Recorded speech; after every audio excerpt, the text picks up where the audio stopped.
समंदर का सफर कर रहे हैं, कश्ती उलट जाती है, मछली निगल जाती है, मछली के पेट के अंदर वो अपने रब को पुकार रहे हैं, ला इलाहा इल्ला अंत सुब्हानका इन्नी कुन्तु मिनज़ ज़ालिमीन। रब को पुकार रहे हैं। नबियों की पूरी जिंदगी उठा के देख लो, अल्लाह ने जितने भी नबियों का नाम लिया उनकी परेशानी का जिक्र कर दिया और ये मैसेज दे दिया, नबी भी अपनी परेशानी दूर नहीं कर पाए तो नबियों के बाद आने वाले तुम्हारी परेशानियां दूर करेंगे। थोड़ी सी अकल पर आदमी जोर दे दे तो बड़े से बड़े मसले हल हो जाएंगे, लेकिन अकल पर जोर देने ही कब दिया जाता है? अकल पर जोर नहीं देने दिया जाता। कह दिया जाता कुरान नहीं पढ़ना जानते हो तो सीखो ही मत, पढ़ने की ज़रूरत क्या है? आप ताज्जुब करेंगे, मुबारकपुर के एक मुफ्ती ने तो यहाँ तक कह दिया है, जो फतवा दे दिया बाकायदा कि जो लोग कुरान पढ़ना नहीं जानते उनको सीखने की ज़रूरत नहीं, कुरान खोल कर सिर्फ अपनी उंगली कुरान के हुरूफ पे चलाते रहें, अल्लाह उनको सवाब देता रहेगा। यह फतवा छपा है, उंगली चलाते रहें अल्लाह सवाब देगा, क्योंकि अल्लाह नीयतों को देखता है। जब नीयत ही तुम्हारी ये है कि हम सीखेंगे ही नहीं तो सवाब मिलेगा? जब तुम्हारी नीयत ही है कि हम उंगली चलाते रहे, बस सीखना है ही नहीं, तो सवाब मिलेगा। ठीक है, तुम्हारी बात हम मानते, अल्लाह नीयत देखता है, तो अल्लाह जब तुम्हारी नीयत ही है कि हमें सीखना ही नहीं है कुरान, कौन इतना वक्त बर्बाद करे, तो आपको उंगली फेरने पे सवाब मिलेगा। ये फतवे दिए गए। कुरान के करीब लाने की कोशिश ही नहीं की जाती है। अगर आप कुरान पढ़ के किसी से मसला पूछने लगे तो क्या कहेगा, क्या तुम वहाबी हो गए हो क्या?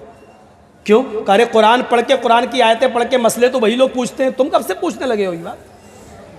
कुरान तुम नहीं समझ पाओगे, तुम्हारे लिए तुम्हारे मौलाना लोग काफ़ी है, जो बता दिया उसी पे अमल करो।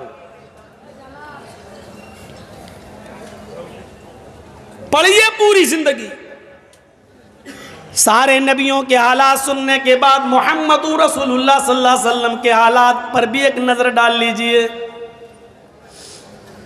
नबी अकरम सल्लल्लाहु अलैहि वसल्लम की जिंदगी भी परेशानियों से गुजरी है। जंगे बदर का वो मामला देखो, 313 मुसलमान नबी के साथ और 1000 से ज्यादा का लश्कर काफिरों के साथ। अबू बकर सिद्दीक का बयान है, बदर के दिन मैंने अल्लाह के नबी सल्लल्लाहु अलैहि वसल्लम को रोते हुए देखा। मेरा उठना बैठना, सोना जागना नबी के साथ हुआ करता था, लेकिन हमने अपनी पूरी जिंदगी में नबी अकरम को कभी इतना रोते हुए नहीं देखा जितना मैंने बदर के दिन देखा।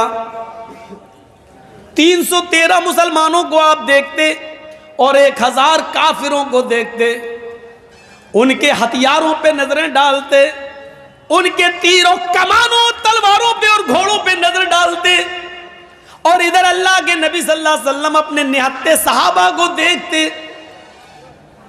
किसी के पास तीर है तो छोड़ने के लिए कमान नहीं है, किसी के पास कमान है तो चलाने के लिए तीर नहीं है।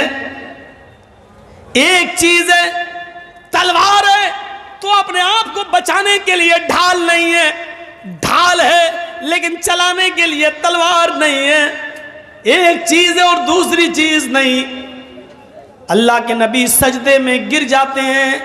अबू बकर सिद्दीक का बयान है कि अल्लाह के नबी सल्लल्लाहु अलैहि वसल्लम को मैंने सजदे में गिरे हुए देखा, और सजदे की हालत में अल्लाह के नबी ये दुआ कर रहे थे, अल्लाहुम्मा ला तुहलिक हाज़िहिल असाबा इन तहलिक हाज़िल असाबा लन तुअबद बअदल यौम। आय अल्लाह, यही मुट्ठी भर जमात मेरे पास है, यही पक्के सच्चे मुसलमान हैं। आय अल्लाह, अगर ये मुट्ठी भर जमात हलाक हो गई, आय अल्लाह ये मुट्ठी भर जमात चली गई, ये मुट्ठी भर जमात हलाक हो गई और आज ये मिट गए, इस दुनिया से रुखसत हो गए, इस दुनिया से चले गए, अगर आज ये कत्ल कर दिए गए, आज ये मार दिए गए, आज ये हलाक हो गए, लन तुअबद बअदल यौम, तो आज के बाद कभी तेरी इबादत नहीं की जाएगी, आज के बाद कभी कोई अल्लाह अल्लाह कहने वाला ना होगा, आज के बाद कभी अल्लाह अल्लाह कहने वाला नहीं होगा। अल्लाह के नबी जंग बदर में परेशान हैं, लेकिन अपनी परेशानी अल्लाह के सामने रख रहे हैं, उससे दुआ मांग रहे हैं।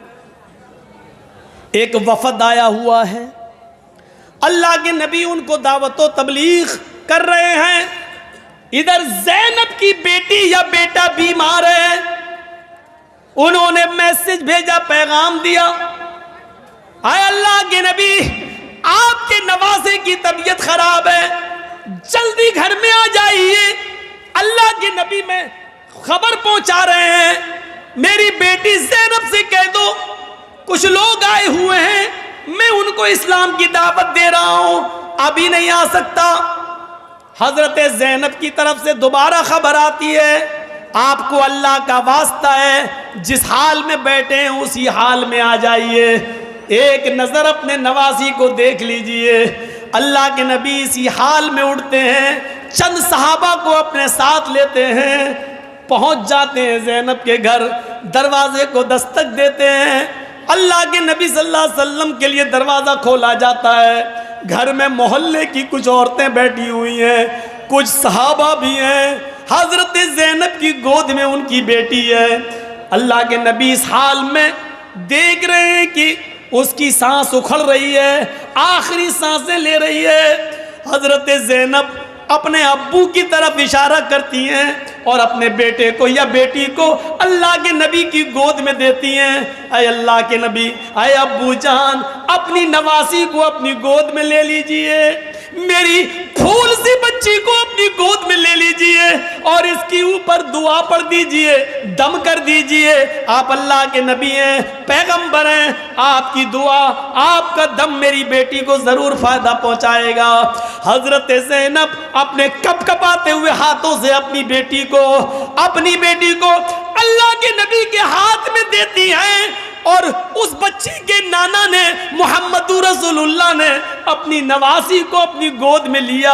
शायद ऐसा लगता है कि नवासी नाना का इंतजार कर रही थी। जैसे ही कपकपाते हुए हाथों से ज़ैनब ने अपनी बेटी को छोड़ा और बेटी नाना के हाथ में आई, मुहम्मदुर रसूलुल्लाह के हाथ में आई, जैसी हाथ में गई वैसी उसकी रूह भी निकल गई, कब से उनसुरी से परवाज हो गई। ज़ैनब की बेटी का इंतकाल हो गया, ज़ैनब की आंखों में आंसू है। वहां कमरे में जितनी औरतें बैठी थी ये मंजर देख कर रोने लगी। मोहल्ले के कुछ लोगों ने ये मंजर देखा तो वो भी रो रहे हैं। नबी अकरम की आंखों में भी आंसू डुबडुबा रहे हैं। लेकिन इन लोगों को रोते हुए आपने जो पैगाम दिया वो पैगाम ये था, इन्ना लिल्लाहि व इन्ना इलैहि राजिऊन। हम कुछ नहीं कर सकते, ये सब अल्लाह की अमानतें थी और अल्लाह ने अपनी अमानत ले ली, इसमें मैं क्या कर सकता हूँ। हम सब अल्लाह ही के लिए, व इन्ना इलैहि राजिऊन, और मरने के बाद उसी की तरफ हम सबको लौट के जाना है। जब सारी औरतें रो रही हों, ज़ैनब रो रही हों, बड़े बड़े सहाबा का दिल रो रहा हो, आंखों से आंसुओं का सैलाब बह रहा हो, और उस वक्त सबको मुहम्मदुर रसूलुल्लाह अल्लाह से जोड़ रहे हों, ये मैसेज दिया जा रहा है कि कोई नबी किसी को जिंदगी नहीं बख्श सकता है। अगर जिंदगी बख्शने की ताकत होती तो ज़ैनब की बेटी को जिंदगी मुहम्मदुर रसूलुल्लाह बख्श देते, लेकिन नबियों के हाथ में नहीं है। खुदा आपने अपने 1.5 साल के 18 महीने के बच्चे इब्राहिम को, मारिया किप्तिया के बदन से पैदा होने वाले बेटे को आपने अपनी गोद में लिया जब उसकी सांसें उखड़ रही थी, और इब्राहिम इंतकाल कर जाता है नबी की गोद में। आपने बिस्तर पे इब्राहिम को बिस्तर पे लिटाया और लिटाने के बाद जो जुमले कहे वो इमाम बुखारी शरीफ के किताबुल जनाइज के अंदर दर्ज करते हैं, इन्नल आइना तदमउ वल कल्ब यहज़ुन। मेरे बेटे, तेरी जुदाई से, तेरे रुखसत हो जाने से, तेरे इंतकाल से मेरी आंखों में आंसू हैं, मेरी आंखों में आंसू हैं। मेरा दिल गमगीन है। वला नक़ूलु इल्ला मा यर्ज़ा रब्बुना, लेकिन मैं अपनी ज़बान से ऐसा कोई जुमला नहीं कहूँगा जिससे मेरा रब नाराज़ हो जाए, जिससे मेरा परवरदिगार नाराज़ हो जाए। हम ऐसे जुमले अपनी ज़बान से अदा नहीं करेंगे। अल्लाह का शुक्र, अल्लाह की अमानत थी, अल्लाह ने ले लिया। लेकिन वह इन्ना बिफ़िराक़ी का या इब्राहीम लमहज़ूनून, लेकिन मैं गमगीन ज़रूर हूँ तेरी जुदाई से। अल्लाह के रसूल ने अपने बेटे के इंतकाल पर ये जुमले कहे हैं। ये हदीसें हमें बतला रही हैं कि कोई ताकतवर नहीं है। ताकत अगर किसी के पास है तो वो सिर्फ अल्लाह की ज़ात है, अल्लाह की ज़ात। तो पहली खूबी क्या है? अब तो आप लोगों का शोर आने लगा भाई।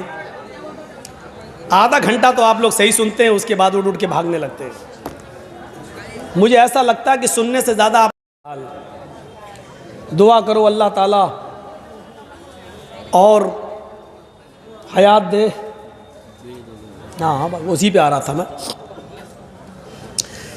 तो ये तौहीद थी जिसके साथ समझौता नहीं किया अल्लाह के रसूल ने। आप याद करिए उस वक्त को, सुलह हुदैबिया का वाक़या आया मंजर, तो आपने काफिरों की नाजायज़ शर्तें भी मान ली। ठीक है, चलो नहीं इस साल उम्र नहीं करने देंगे, अगले साल आओगे, अच्छा चलो ठीक है। 3 दिन से ज़्यादा नहीं रहने दूंगा, अच्छा ठीक है। तलवार मियान में रखोगे, बाहर नहीं, चलो ये भी ठीक है। मेरा आदमी आपके पास जाएगा, आपको वापस करना होगा, आपका आदमी मेरे पास आएगा, हम वापस नहीं करेंगे, चलो ठीक है। सारी शर्तें मान ली आपने, नाजायज़ शर्तें भी आपने मान ली। अपना मामला आया तो आपने समझौता कर लिया। लेकिन यही काफिर कभी इस समझौते पर आए थे, अरे अल्लाह के रसूल एक कंप्रोमाइज़ कर लेते हैं क्या? 6 महीने आप हमारे बुतों की पूजा कर लो और 6 महीने हम आपके रब की इबादत कर लेते हैं। 6 महीने आप हमारे झूठे खुदाओं को मान लो और 6 महीने हम आपके रब को। ऐसा करो, 6 महीने हम नमाज पढ़ लेंगे, 6 महीने हम आपके रब की इबादत कर लेंगे और 6 महीने आप हमारे रब की इबादत कर लो। तो अल्लाह के रसूल ने इसको रिजेक्ट कर दिया था और कुरान की ये सूरत नाजिल होती है, नहीं कह दो ऐ काफिरो ला अअबुदु मा तअबुदून, मैं उनकी इबादत नहीं करता जिनकी तुम करते हो। और सब कुछ कहने के बाद क्या कहा? नहीं, लकुम दीनुकुम वलिय दीन, तुम अपने दीन पर रहो, मैं अपने दीन पर, तुम्हारे लिए तुम्हारा दीन और हमारे लिए हमारा दीन। पता क्या चला? तौहीद के साथ, एकेश्वरवाद के साथ समझौता नहीं। इसीलिए ये खूबी तौरात में भी है, ज़बूर में भी है, इंजील में भी है, वेदों में भी है। ऋग्वेद उठाइए, ऋग्वेद भूमिका में डॉक्टर वेद प्रकाश उपाध्याय ने ऋग्वेद भूमिका में हिंदी में लिखा है, हिंदी में, कि प्रेम करने वाली पत्नी का एक ही पति होता है,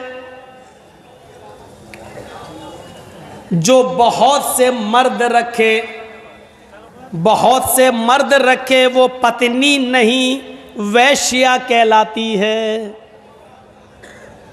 जिस तरह प्रेम करने वाली पत्नी का एक ही पति होता है, उसी तरीके से सच्चे भक्त का एक ही ब्रह्मा होता है, एक ही ईश्वर होता है।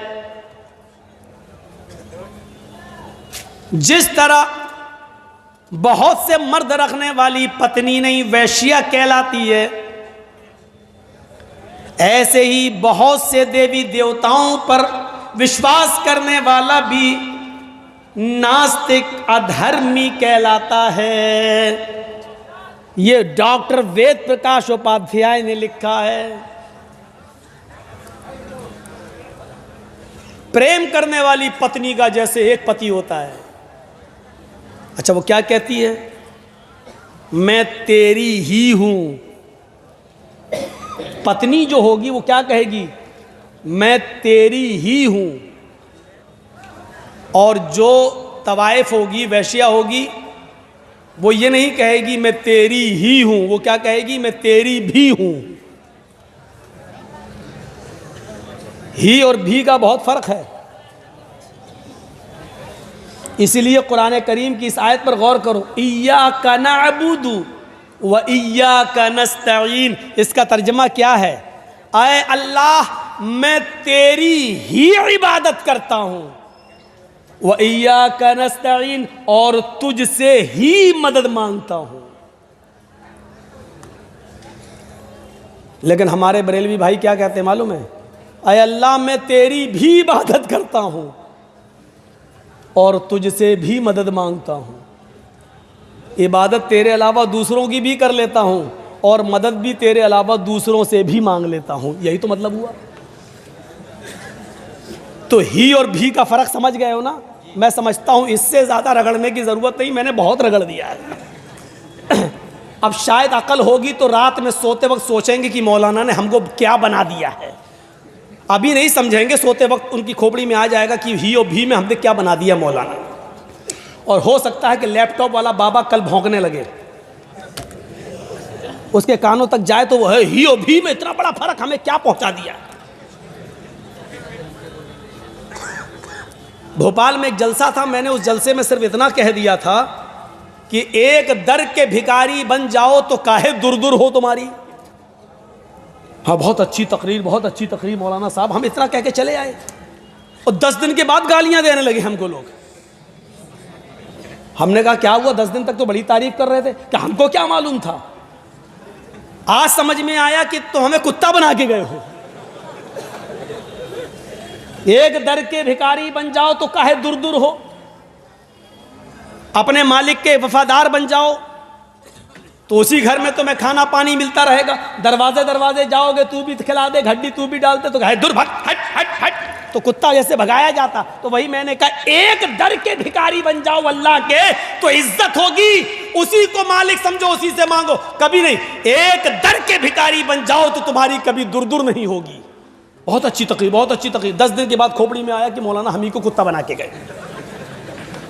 तो इनको देर में समझ में आता है। तो ऋग्वेद में जो बात कह दी है वो हमारे हिंदू भाइयों के भी देर में समझ में आएगी। ऋग्वेद में डॉक्टर वेद प्रकाश ने बहुत बड़ी बात कह दी। क्या कह दी? जिस तरह प्रेम करने वाली पत्नी का एक ही पति होता है,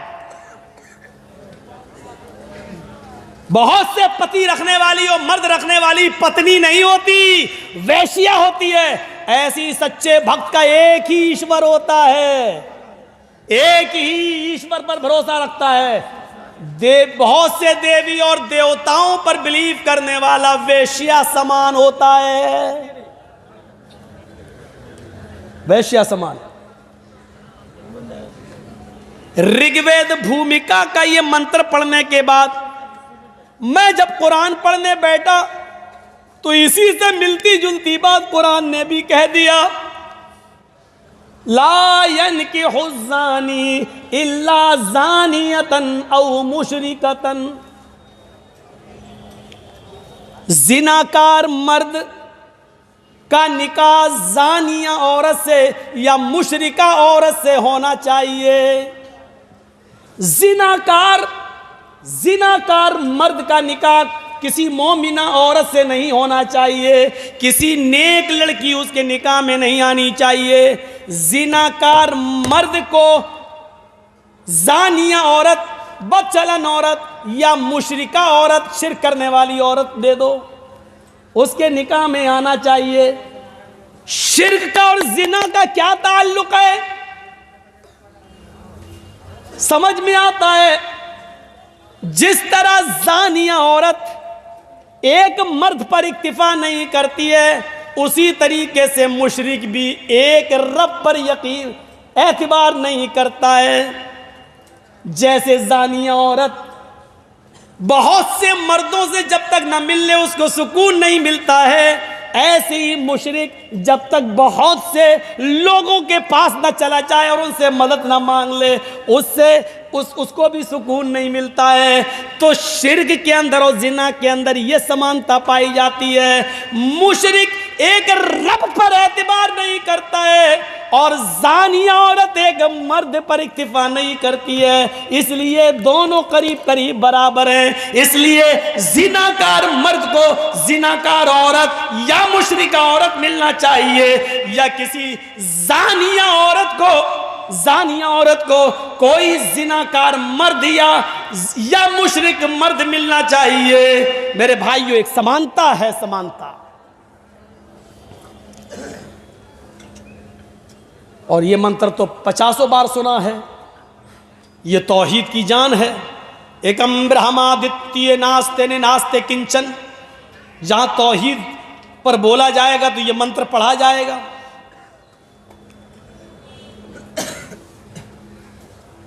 इस ब्रह्मांड का रचयिता और रचनाकार एक है, द्वितीय नास्ते, दूसरा नहीं है, नेह बिल्कुल नहीं है, ना नहीं, किंचन जरा सा भी